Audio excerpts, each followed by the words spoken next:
What is up, guys, and welcome back to another Transformers video here today. And we actually have some news for the next live-action Transformers movie, which will be, of course, the G.I. Joe Transformers crossover following Rise of the Beasts of last year. And we actually now know who will be writing that movie, which is Derek Connolly. Now, this is some interesting news to go over, because if you look at Derek's writing credits as of late, he wrote Jurassic World Fallen Kingdom, Kong Skull Island, the original draft for The Rise of Skywalker, the Detective Pikachu movie, and Jurassic World Dominion. So, apart from, I actually liked Fallen Kingdom and Kong Skull Island, those are bad movies. And I guess we can't fully give him the bash for Rise of Skywalker, because the version he did write was the Duel of the Fates version, which they scrapped but took parts from, I guess, which is why it still shows up as a movie he's credited for. But regardless, Dominion was abysmal.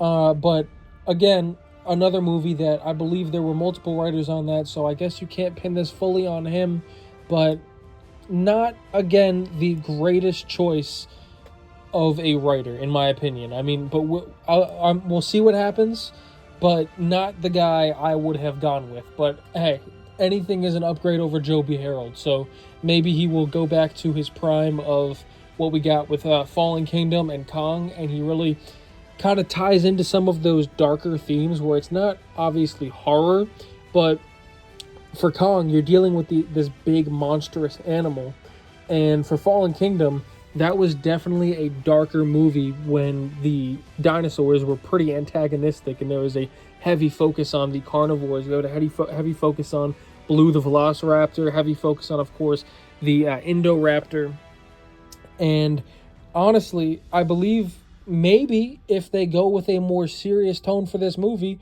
some of those same type of writing cues that were pulled into from those movies could apply to Transformers, because you could have some very serious moments. We saw with the newest Skybound comic, they're not holding back, and I'm not going to spoil anything, but all I'm saying is they are not holding back when it comes to the violence, and people are loving it. So maybe we could get a Transformers movie that teeters on the edge of that harder PG-13 line. But what do you think about Derek being given the pen to write this? Hopefully they don't meddle with him too much. Hopefully Lorenzo doesn't get his grimy hands in there and start prying too much about what goes on with the story, what it has to tie into, this, that, and the third.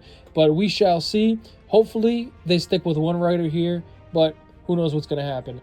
In addition, we do have some more exciting news to go over. Lorenzo has been doing some interviews, which he confirmed multiple things regarding this next up Transformers project in live action. Most significantly, though, is two big things. One, that this will, thank God, in my opinion, thankfully, not be heavily focused on the Joes at all, and will likely only feature a couple characters at most referencing the Joe universe. And like I said from my very first video on this, which is what I wanted them to do, it seems like the direction they're going to be going in is pretty much just using the Joes in place of the standard military, which is usually in all of these Transformers movies, which I just think is by far the best idea. But the focus will still be on the story with the Transformers, just with some supplementary G.I. Joe characters to help flesh out a potential future sequel movies, etc., etc. Now, the other thing that's actually pretty cool about this is Chris Hemsworth has already been cast in this next movie. And it's surprising because I haven't really seen much news about this at all, but this is confirmed by Lorenzo in the movie. Chris Hemsworth is confirmed for this G.I. Joe Transformers movie in an unnamed role, but he will not be Optimus Prime. So that pretty much all but confirms Chris Hemsworth will probably be the G.I. Joe, the main Joe in this movie. I'm not really too familiar with G.I. Joe. I mean, I watched those movies back when I was like super little. I know about Snake Eyes and like some of the characters, like who's good and who's bad, but I don't know the intricacies of the story. I was really never that interested after I got older to go back and get into that stuff. But I know there were some pretty decent military action movies, and well, I mean, obviously it's like over the top action, some crazy stuff like that, but that could work perfectly with Transformers as long as you don't divert the story to being about the Joes and the characters.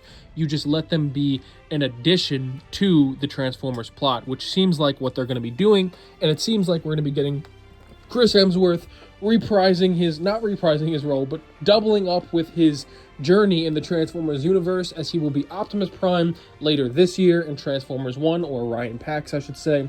And then next year, hopefully, if this movie gets made next year or the year after, we will have him as one of the Joes in the Transformers G.I. Joe crossover. So overall, really good news in my opinion. I am super relieved to hear that they're not going to be going with some crazy stuff by honestly committing a movie to the G.I. Joes to flesh out their characters and their universe, and just doubling it up with a Transformers thing to try to snatch some money.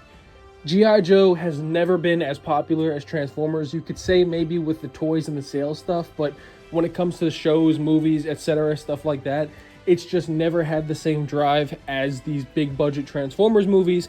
And although the recent ones have not been doing as well, of course, Bumblebee was a success on its own right, being a small solo film, but then Rise of the Beasts really did not do well. I don't care what people try to tell you about it. I'm not saying you can't like the movie. I have no qualms with people who do like the movie. I'm just not too high on it anymore, and I'm not going to lie about its lack of success. So I just got to say, I hope this movie does well. From what they're talking about, it seems like somebody is in Lorenzo's ear telling him you need to rein it in and make sure they know that the focus is on Transformers, because he got that message clear to us, along with some cool little tidbits like this Chris Hemsworth news. So let me know what you guys think down below about the writer, about these decisions, about what we might get from this movie. I'd love to hear them. Likes, dislikes, anything is appreciated. And until next time, peace.